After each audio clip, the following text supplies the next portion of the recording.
ಹರೇ ಶ್ರೀನಿವಾಸ. ಎಲ್ಲರಿಗೂ ಪದಕಿ ಕಿಚನ್ಗೆ ಸ್ವಾಗತ ಸುಸ್ವಾಗತ. ನಾನು ಇವತ್ತು ಬಳ್ಳಾರಿ ಶೈಲಿಯ ಬಿಸಿ ಉಪ್ಪಿನಕಾಯಿ ಅನ್ನೋದನ್ನು ತೋರಿಸ್ತೀನಿ. ಅದನ್ನು ನಾವು ಟೊಮೆಟೊದಲ್ಲಿನೂ ಮಾಡ್ತೀವಿ ಮತ್ತು ಮಾವಿನಕಾಯಿಯಲ್ಲೂ ಮಾಡ್ತೀವಿ. ಇದಕ್ಕೆ ಏನೇನು ಸಾಮಾನು ಬೇಕಾಗತ್ತೆ ಅಂತ ನಾನು ನಿಮಗೆ ತೋರಿಸ್ತಾ ಇದ್ದೀನಿ. ಬನ್ನಿ ನೋಡೋಣ ಏನೇನು ಸಾಮಾನು ಬೇಕು ಅನ್ನೋದನ್ನು. ಫಸ್ಟು ಟೊಮೆಟೊ, ನಂತರ ಒಣಮೆಣಸಿಕಾಯಿ, ಮೆಂತ್ಯ, ಸಾಸಿವೆ, ಎಣ್ಣೆ, ಹಾಗೆ ಜೊತೆಯಲ್ಲಿ ಇಂಗು. ಇದನ್ನು ನಾವು ಇಷ್ಟು ಸಾಮಾನು ಅದಕ್ಕೆ ಬೇಕಾಗತ್ತೆ.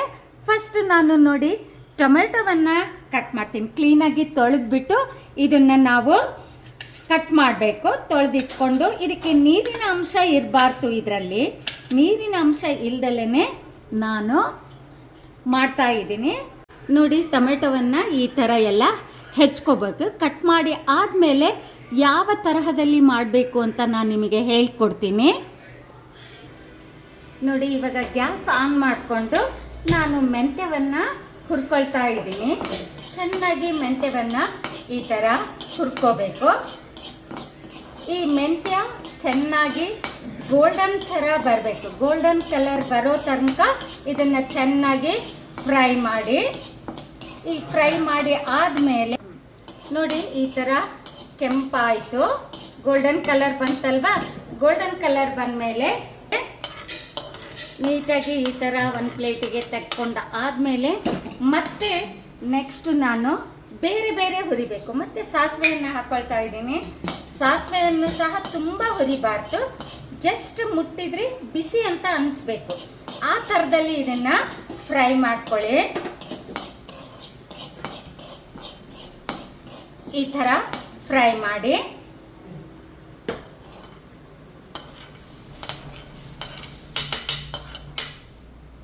ತದನಂತರ ನಾನು ಒಣಮೆಣಸಿಕಾಯನ್ನು ಹಾಕ್ಕೊಳ್ತಾ ಇದ್ದೀನಿ. ಒಣಮೆಣಸಿಕಾಯಿ ನಿಮಗೆ ಖಾರ ಎಷ್ಟು ಬೇಕಾಗತ್ತೋ ಅಷ್ಟನ್ನು ನೋಡಿಬಿಟ್ಟು ಇದನ್ನು ಹಾಕ್ಕೋಬೇಕು. ನಿಮಗೆ ಖಾರ ನೋಡಿ, ನಾನು ಬ್ಯಾಡಗಿ ಮೆಣಸಿಕಾಯನ್ನು ಉಪಯೋಗಿಸ್ತಾ ಇದ್ದೀನಿ. ಸ್ವಲ್ಪ ಖಾರ ಕಡಿಮೆ ಇರೋದ್ರಿಂದ ಬೇಸಿಗೆ ಕಾಲ ತುಂಬ ಖಾರ ತಿಂದರೆ ಹೊಟ್ಟೆಗೆ ಸರಿ ಅನಿಸಲ್ಲ. ಅದಕ್ಕೋಸ್ಕರ ಬ್ಯಾಡಗಿಕಾಯನ್ನು ಉಪಯೋಗಿಸ್ತಾ ಇದ್ದೀನಿ. ಇದನ್ನು ಚೆನ್ನಾಗಿ ಈ ಥರ ಫ್ರೈ ಮಾಡಿ.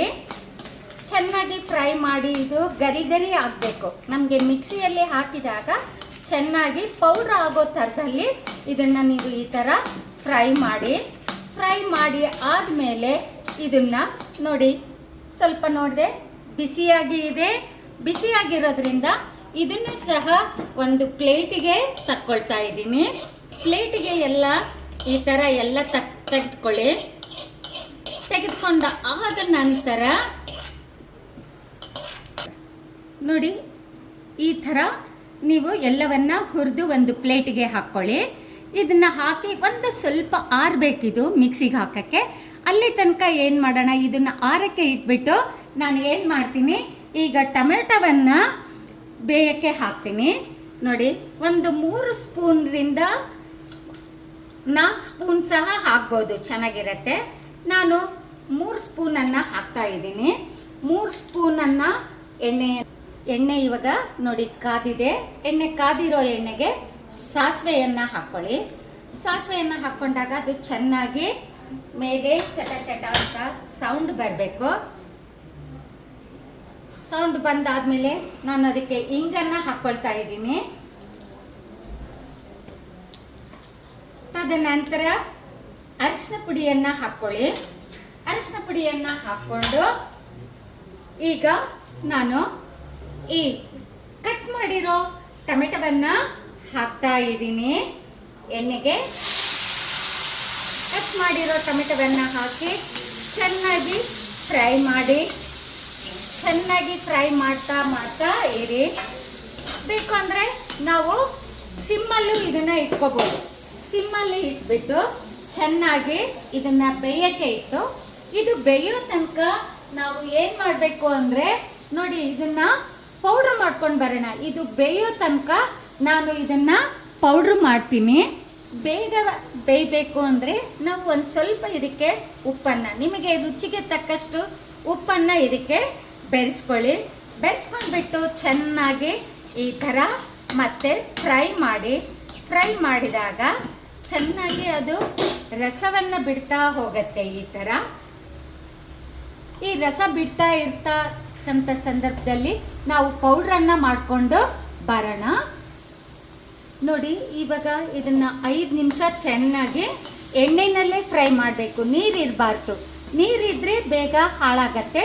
ನೀವು ನೀರು ಯೂಸ್ ಮಾಡ್ದಲೇ ಮಾಡಿದರೆ ಅದು ಒಂದು 2-3 ಡೇಸ್ ಇಟ್ಕೊಂಡು ತಿನ್ಬೋದು. ಇದು ಬೆಂದಿದೆ. ನಾನು ಹುರ್ಕೊಂಡಿರ್ತಕ್ಕಂತಹ ಒಣಮೆಣಸಿಕಾಯಿ, ಮೆಂತ್ಯ, ಸಾಸಿವೆ ಪೌಡ್ರನ್ನು ಮಾಡಿದ್ದೀನಿ.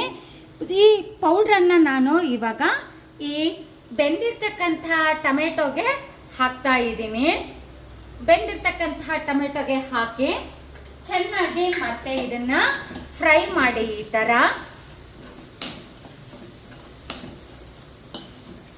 ಥರ ಚೆನ್ನಾಗಿ ಫ್ರೈ ಮಾಡಬೇಕು. ಇದನ್ನ 2ರಿಂದ 3 ನಿಮಿಷ ಪೌಡ್ರನ್ನು ಹಾಕಿದ ಮೇಲೆ ಚೆನ್ನಾಗಿ ಇದನ್ನು ಫ್ರೈ ಮಾಡಿ.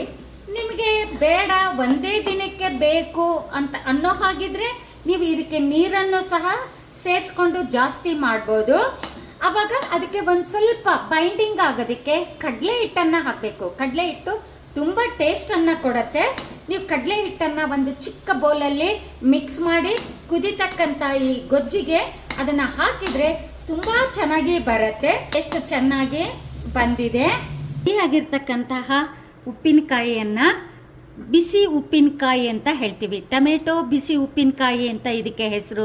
ನಮ್ಮ ಬಳ್ಳಾರಿಯಲ್ಲಿ ಕರೆಯೋದನ್ನು. ಇದು ಪೂರ್ಣ ಆಗಿದೆ. ಬೌಲಲ್ಲಿ ಹಾಕಿದ್ದೀನಿ.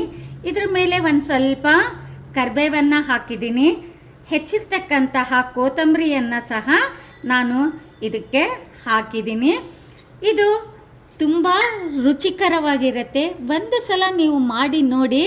ಈ ರುಚಿ, ಬಳ್ಳಾರಿ ಅಡಿಗೆಯ ರುಚಿಯನ್ನು ನೀವು ಮರೆಯೋಕ್ಕೆ ಸಾಧ್ಯನೇ ಇಲ್ಲ. ಅಷ್ಟೊಂದು ಟೇಸ್ಟಿಯಾಗಿರುತ್ತೆ, ಹೆಲ್ದಿಯಾಗಿ ಇರುತ್ತೆ. ಆರೋಗ್ಯಕರವಾದ ಆಹಾರವನ್ನು ಸೇವಿಸಲು ಪದಕಿ ಕಿಚನನ್ನು ಖಂಡಿತ ಮಿಸ್ ಮಾಡ್ದಲೇ ನೋಡಿ.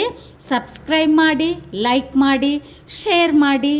ಧನ್ಯವಾದಗಳು. ಹರೇ ಶ್ರೀನಿವಾಸ.